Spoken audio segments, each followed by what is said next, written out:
Bonjour à tous. Donc c'est un peu imprévu cette conférence. Je pense très fort à Benjamin. Mais en tout cas, je suis très contente d'être avec vous pour proposer ce sujet-là.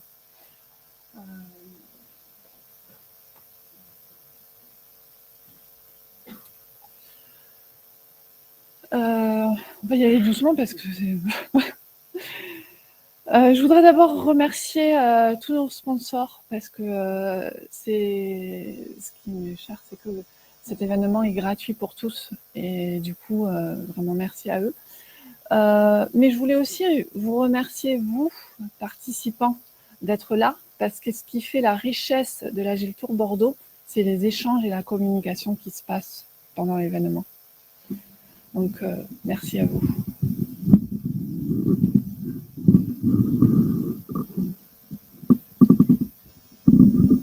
Donc à vous et puis aussi en ligne.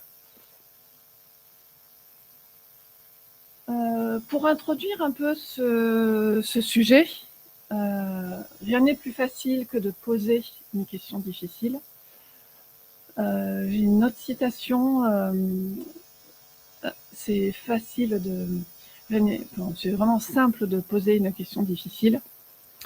Alors les questions en fait on les utilise au quotidien.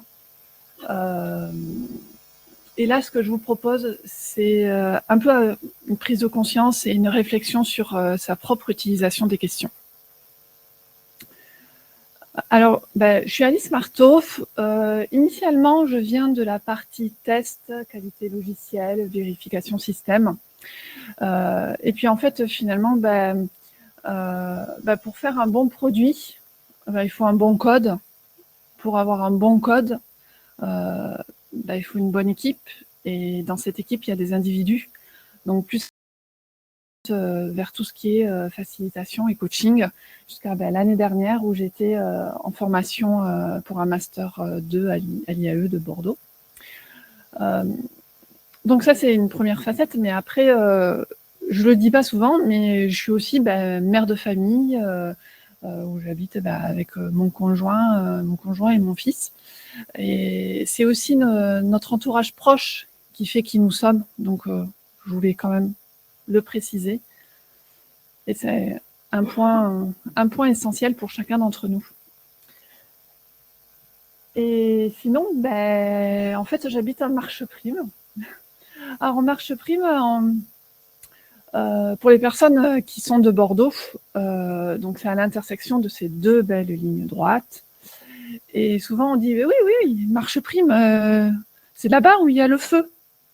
Il y a un feu à Marcheprime, il n'y a pas beaucoup de choses, mais il y a un feu. Et du coup, voilà, c'est le feu de Marcheprime et il y a même une boulangerie dans le coin du feu. Et bon, avec le temps, avec les retours de plage, il y avait pas mal de monde à ce feu.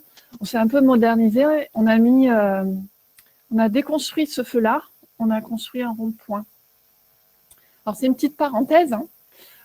C'est pas une invitation pour aller à la plage, ça se fait un peu frais. Mais en fait, c'est pour vous inviter à avoir peut-être un temps de réflexion pendant ces 2 jours où vous allez prendre plein d'informations, des idées, peut-être construire des projets avec tout ce que vous allez prendre comme information. Et du coup, réfléchir aussi à ce qu'on va déconstruire pour pouvoir construire. C'est aussi une aide pour construire ce nouveau projet. Donc, je voulais faire cette petite parenthèse dans le sens que là, dans mon exemple, un rond-point, si on avait gardé le feu et la boulangerie, ça n'aurait pas été top. Mais je vais revenir plus au sujet, donc à la question, où je propose deux axes. Donc travailler justement sur cette prise de conscience sur l'utilisation des questions et les impacts, les effets de ces questions-là. Donc non seulement sur la personne qu'on peut interroger, mais aussi sur la relation et sur l'ensemble de la communication. Donc je m'appuierai sur des tips et des petits outils. Et je note là à droite des citations du livre Les techniques de questionnement. Avant de confronter, le bon réflexe, c'est d'interroger. Avant de décider, il vaut mieux s'interroger. En fait, l'idée, c'est, avant de poser une question, juste s'accorder un petit laps de temps pour réfléchir et avoir la question pertinente qui va permettre d'avancer, de progresser. Donc, moi qui suis bien structurée, je pose des choses. Je vais vous parler d'abord de comment construire les questions, l'intérêt des questions, voir un petit peu pour où on en est, nous, par rapport à l'utilisation de nos questions, et après des exercices plus côté pratique. Donc, construire les questions. Construire les questions, j'ai envie de dire, c'est simple. Donc, mon fils, il est en CE2. Il a déjà un petit peu la technique, hein, il connaît le point d'interrogation, l'inversion du sujet, le petit mot en début de phrase.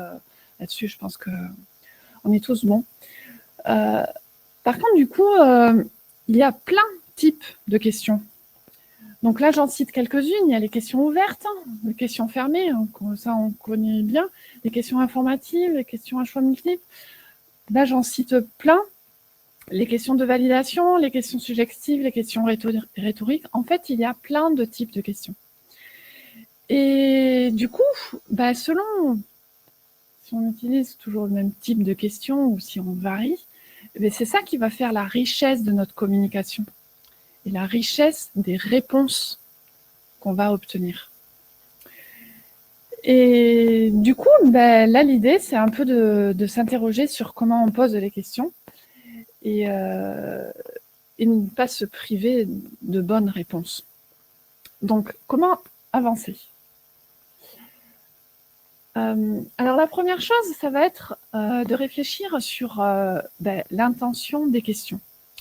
Si je reprends le livre « Les techniques de questionnement », l'auteur parle de l'intention des questions comme le solfège, c'est-à-dire vraiment la base du questionnement.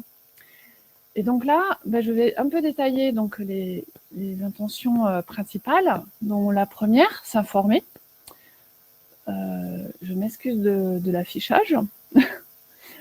Donc, s'informer, on va y avoir plusieurs cas. Déjà, il me manque une information. Je sais que mon interlocuteur, lui, dispose de cette information. Et je vais aller poser la question, je vais aller m'informer pour prendre cette information. Il y a aussi le cas où je ne dispose pas de l'information, mais je pense que l'autre personne dispose de cette information et je vais aller vérifier s'il dispose bien de cette information. Ou alors, je vais tester est-ce qu'il a cette information. Et il y a toute la partie investiguer, aller chercher l'information et investiguer, où là je donne un outil connu et très efficace, le QQO-QCC, qui va permettre de vraiment explorer l'ensemble de la situation. Là, pour cette intention-là, ce qui va faire la réussite de nos questions, ça va être la curiosité du contenu, et du coup, je vais m'appuyer sur mon empathie pour aller vers l'autre et pour aller discuter vers l'autre.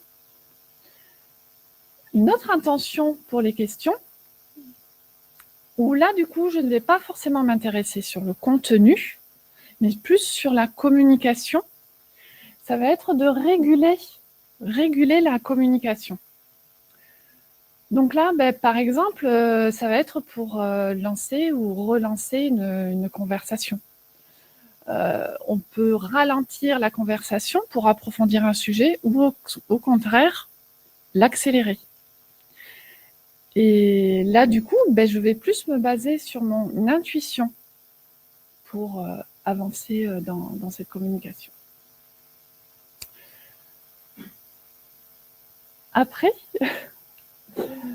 Il manque un peu d'affichage.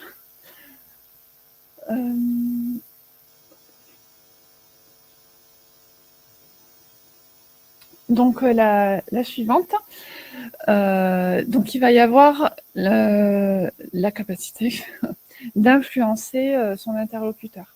Donc pour l'influencer, en fait, il va y avoir deux parties, l'influencer de façon consciente ou l'influencer de façon inconsciente. Si on le fait de façon consciente, c'est qu'on va chercher à le convaincre pour une raison. Ça dépend de notre conversation. Si c'est de façon inconsciente, là, du coup, on va plus toucher à l'intégrité de la personne. Il y aura peut-être un peu plus un rapport de force. Donc, c'est là peut-être avoir un peu plus, peut-être un peu plus de méfiance.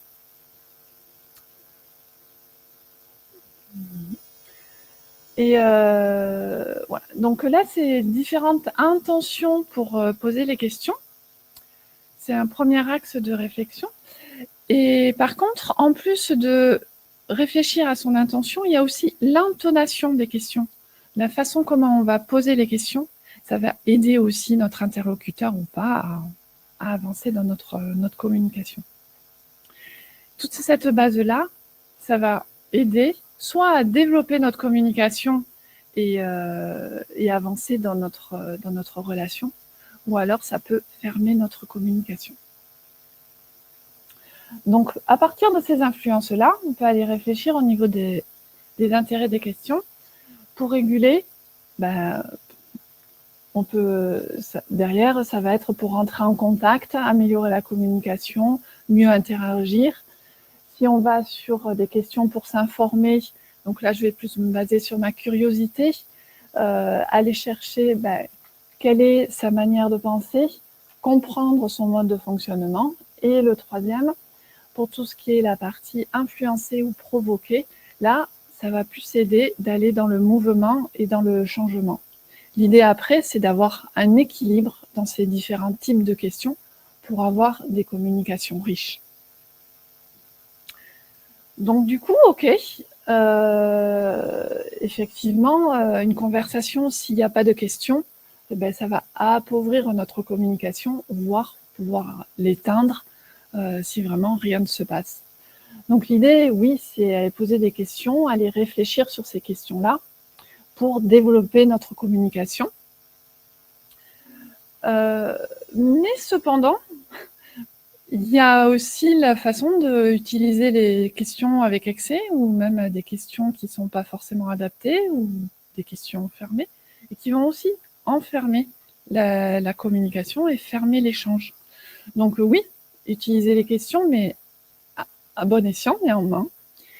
Et je voulais quand même noter qu'en plus des questions, il y a toutes d'autres techniques telles que la reformulation qui peuvent aussi être tout à fait adaptées et qui peuvent aussi aider pour le développement de la communication. Donc là, je donne une petite citation de Frédéric Fallis. Frédéric Fallis a beaucoup travaillé sur tout ce qui est questiologie, c'est-à-dire l'art de poser des questions. Donc, je me suis rendu compte que toutes les personnes qui avaient une véritable influence sur leurs collaborateurs, leur famille ou leurs amis avaient, selon moi, un point commun. Elles étaient capables de poser les meilleures questions. Donc, j'ai beaucoup aimé ça. Et du coup, je me suis interrogée sur cette notion de meilleures questions. Comment on fait, comment on trouve ces meilleures questions? Donc, avant ça, je suis allée chercher les questions simples. Les simples questions. Non, un peu trop vite. Ouais. Donc, les simples questions, ce que j'appelle simples questions, ça va être la question spontanée, celle qui me traverse l'esprit et que je vais donner directement. Du coup, ça se passe rapidement, vite, et en fait, l'interlocuteur, il va répondre sur le même rythme. En fait, c'est l'idée question rapide, réponse rapide, question simple, réponse simple, action, réaction. Par contre, est-ce que ça va enrichir la communication? Ouais, peut-être. Mais peut-être pas trop, tant que ça.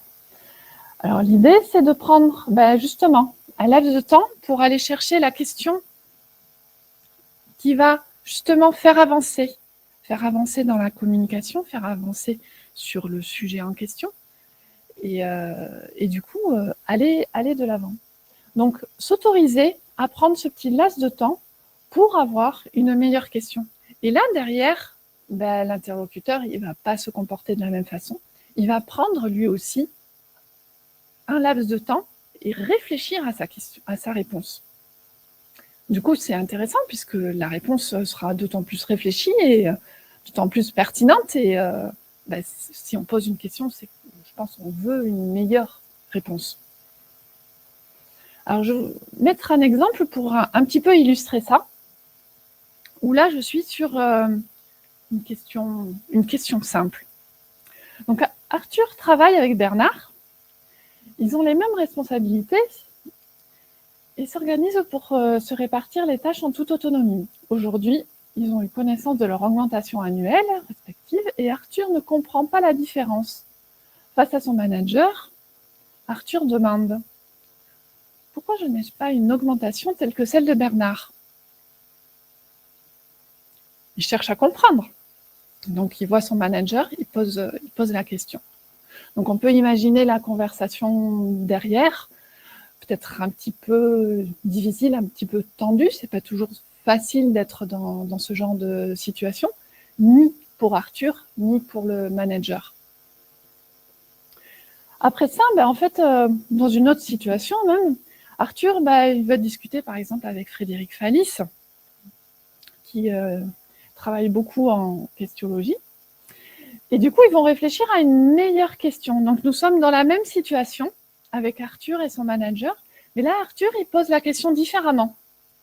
Comment pourrais-je avoir une valeur pour l'entreprise qui corresponde à mes espérances financières? Là, la question, elle n'est pas du tout la même. Les effets ne vont pas être du tout les mêmes. La relation va être clairement différente. Puis là, on peut s'imaginer vraiment une suite peut-être plus productive, aussi bien pour Arthur que pour le manager.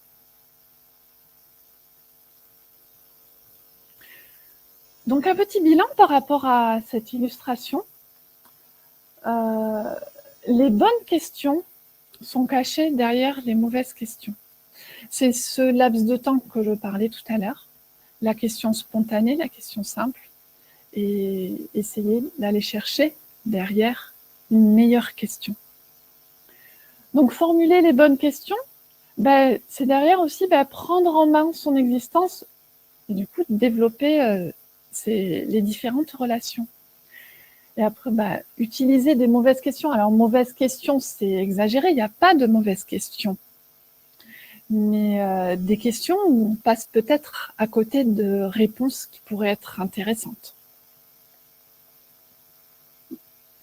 Donc, un petit résumé. La qualité des réponses que l'on récupère dépend des types de questions que l'on pose. Donc, une question simple, question spontanée. Là, on va peut-être un peu plus influencer, on va rester sur son mode de pensée, mais du coup, si on veut chercher à avoir vraiment la réponse de notre interlocuteur, ça va pas être le plus évident. Et là, par contre, une meilleure question, là, on va plus se mettre à la disposition de notre interlocuteur. On va plus avoir la capacité de se centrer sur l'autre et à développer notre relation et notre communication. Donc avec ça, donc on a vu la construction des questions, l'intérêt, on a vu du coup les questions. Et comment moi, je me place par rapport à cette utilisation de questions. Donc pour s'évaluer, j'ai parlé du solfège, de la questionologie, c'est-à-dire l'intention. Et du coup, j'ai parlé de réfléchir à l'effet produit de ces questions-là. Et du coup, on peut commencer à évaluer aussi à partir quelle est la réponse et la pertinence des réponses qui nous sont données et comment on voit évoluer notre relation. là, on peut commencer à évaluer nos propres questions. Frédéric Fallis, dans son livre « Questionner mieux », identifie 13 questions pour pouvoir s'évaluer. Et là, je vous en propose 2, un extrait de son livre, pour déjà avoir un petit aperçu, là, comme ça. Êtes-vous souvent surpris par des réponses plus intéressantes que prévues? Je vous laisse réfléchir 2 secondes. Et puis, à vous de voir si vous pensez plutôt oui ou plutôt non. Une deuxième question de Frédéric Fallis aussi. Est-ce qu'on vous sollicite plus pour réfléchir avec vous que pour profiter de vos conseils? Où vous situez-vous par rapport à ça?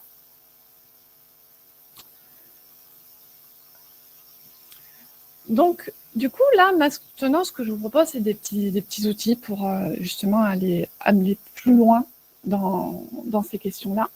D'abord, des petits outils très simples. Ah, une citation pour illustrer ça, ouais. Ce que j'entends, je l'oublie. Ce que je vois, je m'en souviens. Et ce que je fais, je le comprends. Tout simplement que bon, les questions, on les utilise au quotidien, hein, mais plus on pratique, plus on comprend, plus on intègre ce qu'on fait. Donc c'est pour ça que je vous invite à utiliser des petits exercices et des petits tips que vous pouvez au quotidien exploiter dans vos projets et dans vos équipes. Donc le premier, on en entend souvent parler, le pourquoi et pourquoi.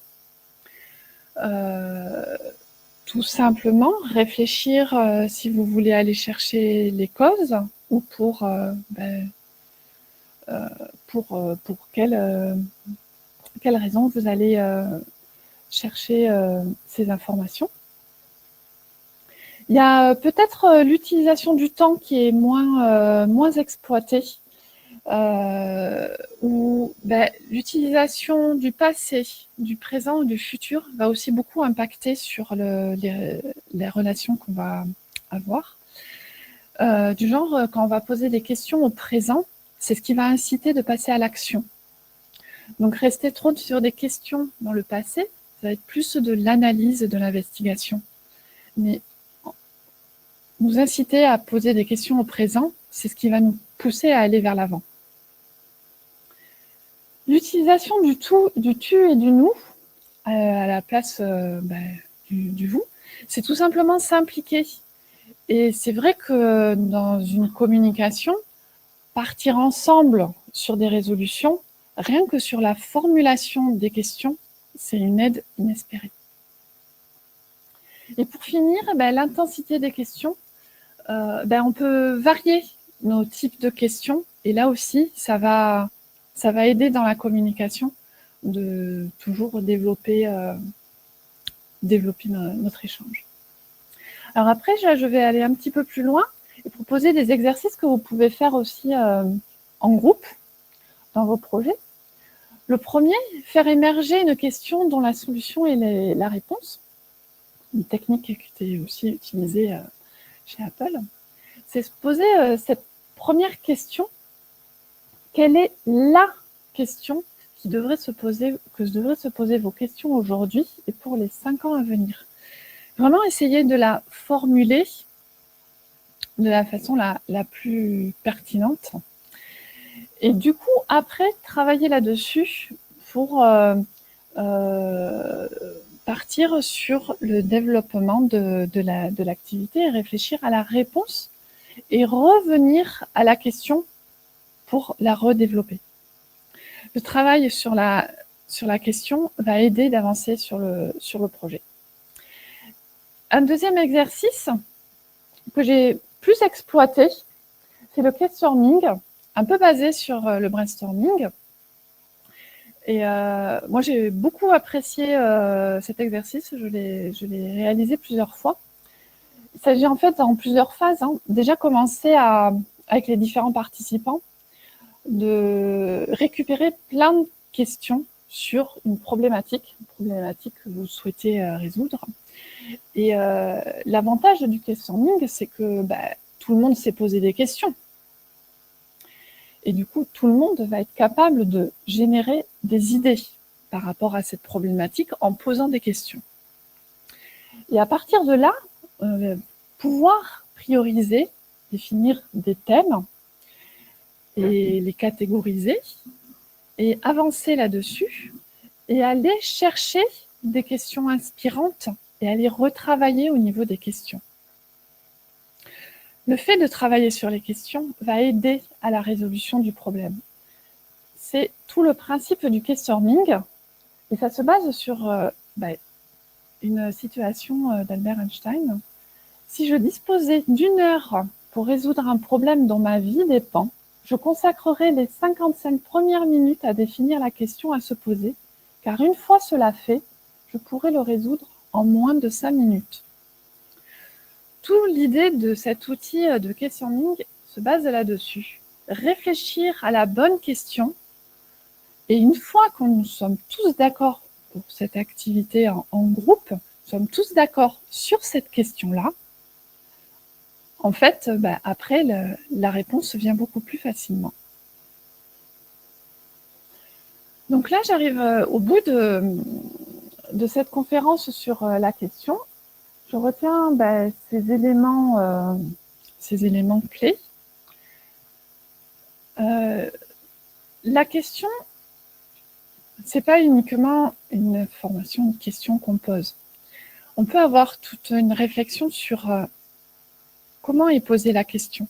Et en fait, quand on pose la question, on obtient beaucoup d'informations sur celui qui pose la question. Vraiment garder en tête que c'est en développant nos questions qu'on va développer nos échanges et qu'on va faire la richesse de nos relations. Et pour finir, en fait, en développant nos questions, en fait, c'est s'ouvrir aux autres et c'est s'ouvrir au monde. C'est pour ça que j'étais partie sur cette conférence-là.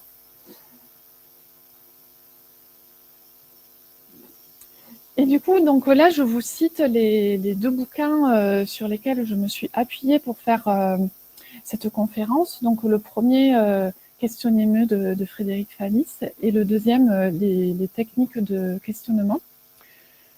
Si le sujet vous intéresse, je vous suggère d'aller voir ces livres. Ils sont vraiment construits de façon à nous inciter à pratiquer. Et c'est ce que je vous recommande. Ils sont conçus avec plein de petits exercices. Et pour finir, je vous remercie de votre attention et on peut mettre en